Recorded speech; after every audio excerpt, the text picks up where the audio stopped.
Good morning. Next we discuss example 17. Example 16 based on Gauss theorem. उसमें Gauss theorem verify करनी थी. Next example में Stokes theorem verify करनी है. तो सबसे फर्स्ट तो स्टोक्स थ्योरम का जो स्टेटमेंट है वो सबको क्लियर होना चाहिए. स्टोक्स थ्योरम में क्या बताया था कि line integral of F,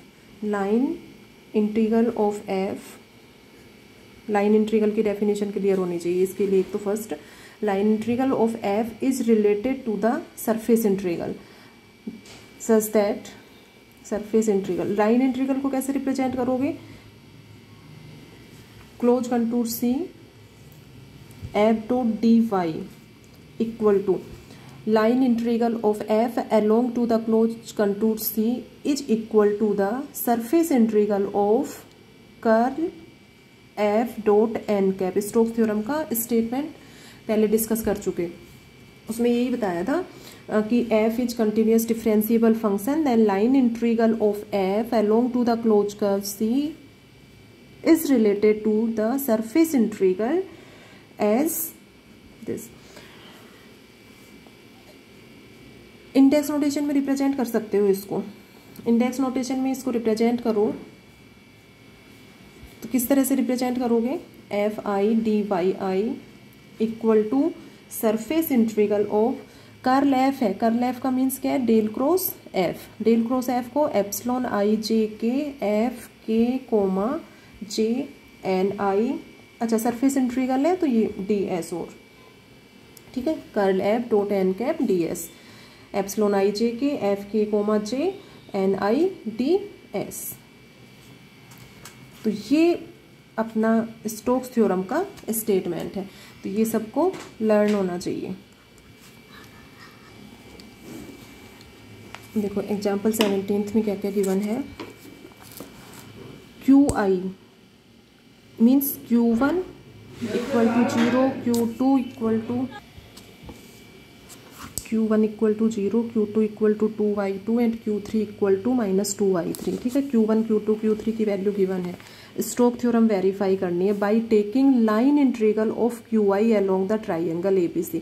line integral of Q I इसको किससे रिप्रेजेंट करोगे? Line integral of Q I को close integral along to the curve C की जगह ट्राइंगल एबीसी है. ठीक है, तो close curve along to the triangle ABC Q I D Y I. जैसे F I D Y I था तो Q I D Y I हो गया. And evaluating surface integral over the surface of triangle ABC की triangle ABC के according जो surface construct होगा उसके अकॉर्डिंग सरफेस इंटीग्रल की वैल्यू फाइंड आउट करनी है. ठीक है, हुज वर्टिसेज आर रेस्पेक्टिवली 0 0 0 0 1 0 0 1 1. ये जो सरफेस इंटीग्रल फाइंड आउट करना है वो ट्राइंगल एबीसी के अकॉर्डिंग फाइंड आउट करना है. और इसके वर्टेक्स क्या क्या हैं? 0 0 0 0 1 0 और 0 1 1. ठीक है, तो एक तो स्टोक्स थ्योरम वेरीफाई करना है. ठीक है, इस ट्राइंगल के अकॉर्डिंग मीन्स किसकी वैल्यू फाइंड आउट करनी है? इस टर्म की वैल्यू. तो इस टर्म की वैल्यू स्टोक्स थ्योरम से इसके इक्वल होगी. ठीक है, सेम एज इट इज इसके. क्यू है यहाँ, एफ फंक्शन है, यहाँ पे क्यू है. ठीक है, तो क्यू के कोमा जे हो जाएगा, बाकी एज इट इज है. तो एक तो ये टर्म फाइंड आउट करना है फर्स्ट पार्ट के अकॉर्डिंग. और सेकंड में क्या फाइंड आउट करना है कि ये सरफेस इन तीनों पॉइंट्स के अकॉर्डिंग जो ट्राइंगल कंस्ट्रक्ट हो रहा है इन पॉइंट्स के अकॉर्डिंग, उसके अकॉर्डिंग सरफेस इंटीग्रल की वैल्यू फाइंड आउट करनी है. ठीक है, देखो इसमें किस तरह से फाइंड आउट करोगे दोनों चीजें. क्यू आई के according Stokes theorem solution book में है. ठीक है, रफली मेन जो पॉइंट्स हैं वो क्लियर करते हैं. यूजिंग स्टोक्स थ्योरम के according close integral of triangle A B C Q I D Y I equal to surface integral of curl Q हो जाएगा, curl Q dot N cap D S, क्योंकि Q है वहां पर vector Q question के according. तो epsilon I J K Q K comma J N I D S.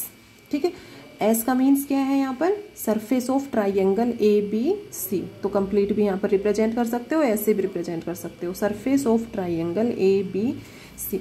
अब ये तो स्टोक्स थ्योरम के अकॉर्डिंग ठीक है, स्टेटमेंट के अकॉर्डिंग ये टर्म आ गया अपना। अब यहाँ पर देखो दो बातें, दो पॉइंट्स हैं यहाँ पर। ये टर्म है, ये लाइन इंटीग्रल को रिप्रेजेंट कर रहा है, ठीक है, line integral of Q I D Y I. तो इसको सॉल्व करोगे तो ये 3 पार्ट्स में डिवाइड होगा। सबसे पहले जो पॉइंट्स वर्टेक्स दिए हुए हैं उसके अकॉर्डिंग ट्राइंगल बनाओ सभी। ये 0 0 0 पॉइंट ये हो जाएगा, ठीक है। एक पॉइंट दिया हुआ है, 3 पॉइंट्स दिए हुए हैं, 0 0 0 0 1 0 और 0 1 1, ठीक है। ये 3 एक्सेस ये हो गए, ठीक है। इसको इधर नहीं लेके, ये दोनों लाइंस नहीं लेना, इस तरह से बना लेना। तो ये y1 y2 और y3, देखो 0 0 पॉइंट तो ये हो जाएगा 0 1 0, सब ये y1 एक्सीज है, ये y2 एक्सीज और ये y3। तो ये y2 एक्सीज पर होगा ये पॉइंट 0 1 0, ठीक है। इसलिए y2 को इधर ले लिया, y1 ये ले लिया, y2 ये और y3 ये। 0 1 1, y2 और y3 पॉइंट 1 1 है, तो ये पॉइंट जो है वो यहाँ होगा। इस पर y3 1 हो गया और ये y2 1 हो गया, ठीक है। ये ट्राइंगल इस तरह से कंस्ट्रक्ट होगा। तो ये एरिया हो गया यहाँ पर।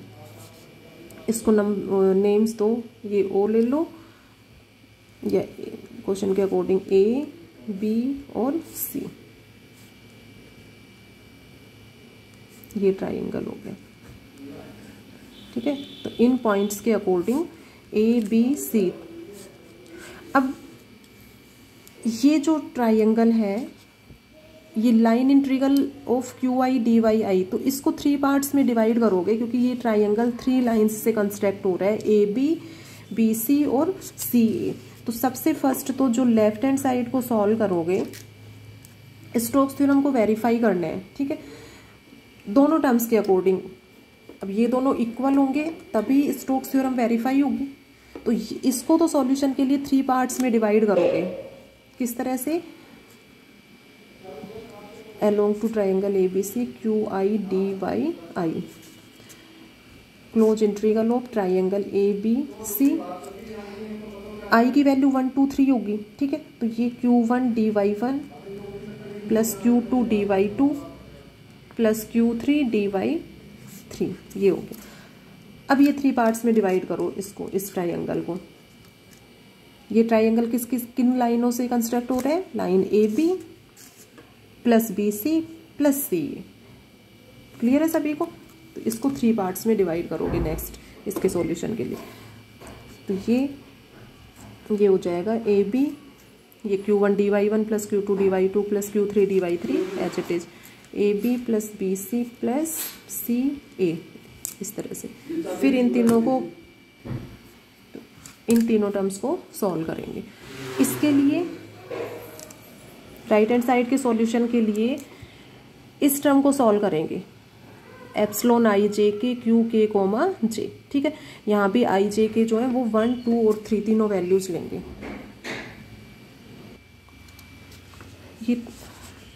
ये line integral left hand side solve कर रहे हो, 3 पार्ट्स में डिवाइड हो गया, line A B B C और सी ए। अब देखो इन तीनों लाइंस पर इस टर्म का वैल्यू फाइंड आउट करनी है। अब देखो लाइन ए बी ये है, ठीक है, ये पॉइंट है 0 0 0, ए बी लाइन है y2,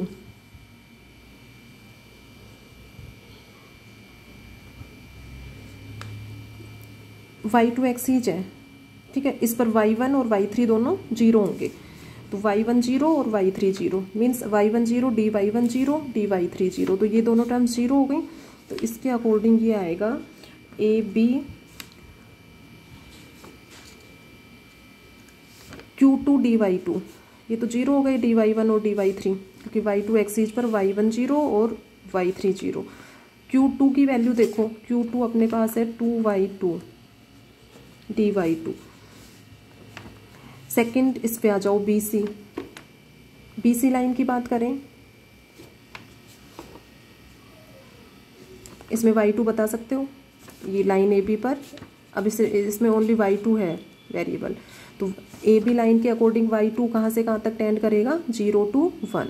ठीक है, तो नेक्स्ट स्टेप में पुट करेंगे इसकी लिमिट्स, तो 0 to 1 हो जाएगा। AB प्लस ये है BC। अब BC पर देखो, BC ये लाइन है, ठीक है, ये लाइन है अपनी, तो इस BC पर सेम वैल्यू है 1 1,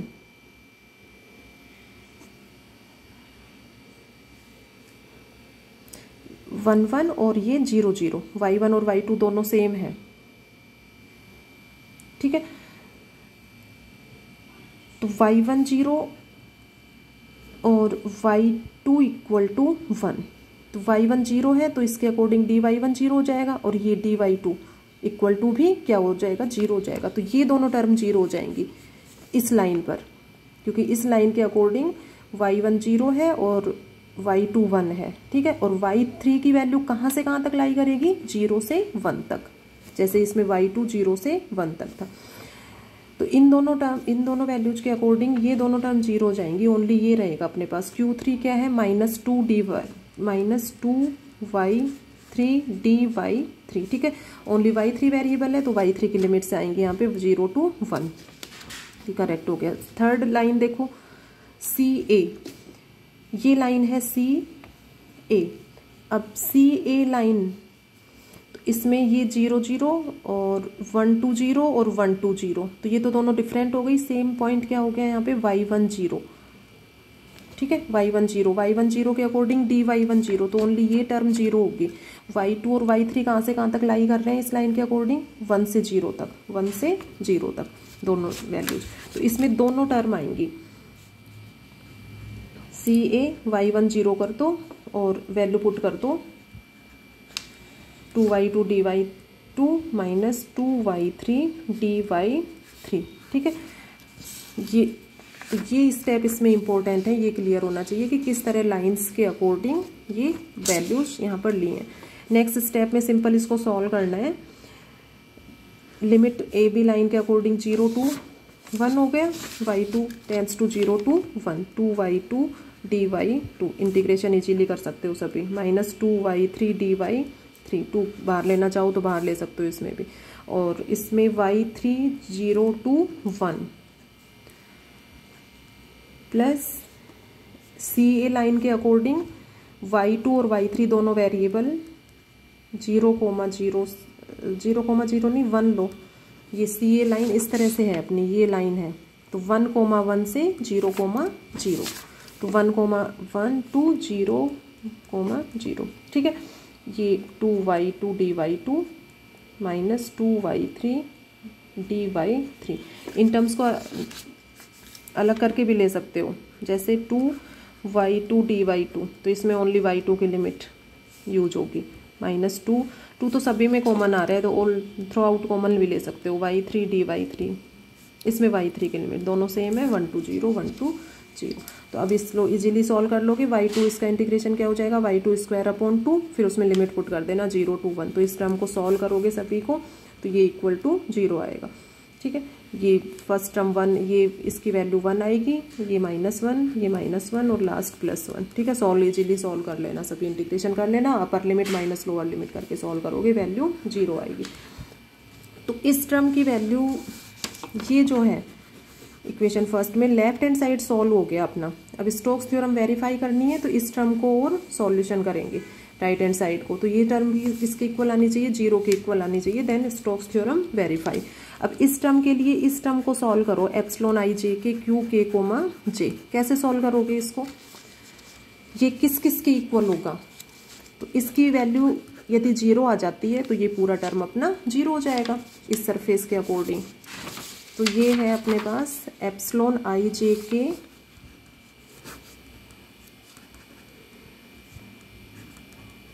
q k j। अब देखो j और k ये दोनों इंडिसेज हैं यहाँ पर। i क्या वैल्यू लेगा, 1 2 और 3। ठीक है, तो ये 1 सपोज फर्स्ट 1 वैल्यू लेता है i, जे और के ये चेंज होते रहेंगे, plus epsilon 2 J K Q K comma J plus epsilon 3 J K Q K comma J. Epsilon I J के की वैल्यू क्लियर है सभी को। एप्सिलॉन आई जे के की वैल्यू कब 0 होती है, कब 1 होती है और कब -1 होती है, सभी क्लियर है। 1 तो क्या कब होगी, जब आई जे के इवन परमुटेशन में हो। एप्सिलॉन आई जे के आई और के जे आई इनकी वैल्यू तो 1 होगी। एप्सिलॉन आई जे के आई एंड के आई जे इवन परमुटेशन में इसकी वैल्यू 1 होगी। एप्सिलॉन आई के जे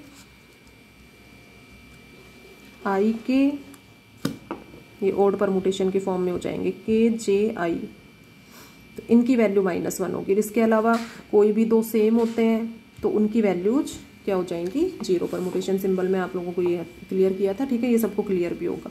तो ये हो गया। अब ये 1 है तो जे और के 1 वैल्यू तो लेंगे नहीं, ठीक है, क्योंकि ये फिर सेम हो जाएंगे तो 1 1, तो ओनली जे और के या तो वैल्यू लेंगे 2 3 या 3 2। तो इसके अकॉर्डिंग ये जो टर्म है ये 2 पार्ट्स में डिवाइड होगा। यदि ये 2 और 3 वैल्यू लेते हैं तो ये तो Q3, 2 होगा, प्लस एप्सिलॉन 1 ये 3 2 लेता है तो ये Q2, 3 होगा, ठीक है। प्लस इसमें 2 है तो ये 2 वैल्यू तो लेगा नहीं, 1 और 3 वैल्यू लेगा, या 3 1 3 जे के तो 3 है तो 3 नहीं लेगा, 1 2 लेगा, या 2 1 2, 1 और ये हो जाएगा Q1, 2। अब ये सभी इन सभी को सॉल्व कर लो।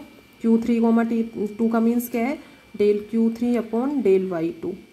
Q1, 3 क्या है, del Q1 upon del Y3। ये Q1 Q2 Q3 सबके पास वैल्यूज हैं। Q1 तो 0 है, Q2 और Q3 तो इजीली सभी सॉल्व कर सकते हो इनको। एप्सिलॉन 1 2 3 की वैल्यू क्या होगी, +1 होगी, और 1 3 2 की -1 होगी। ये 2 1 3 -1 होगा, ये +1 होगा, ये +1 होगा, ये -1 होगा, और ये सभी वैल्यूज फाइंड आउट करोगे इनको डिफ्रेंशिएट करके। जैसे Q3, 2 del Q3 upon del Y2, Q3 upon del Y2 ये 0 हो जाएगा। इसका Y2 के रिस्पेक्ट में डिफ्रेंशिएशन 0 हो जाएगा। ये 1 होगा बट ये 0 हो जाएगा। प्लस 1 3 2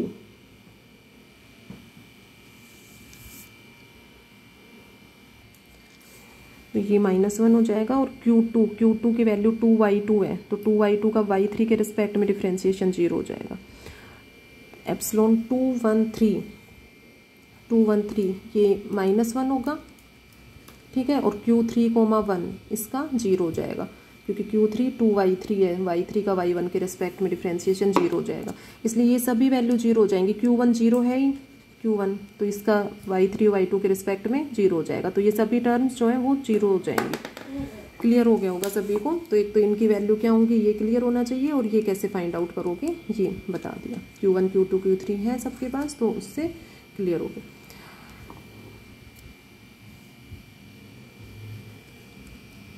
तो ये टर्म क्या हो जाएगी, 0 की इक्वल हो जाएगी सभी टर्म्स।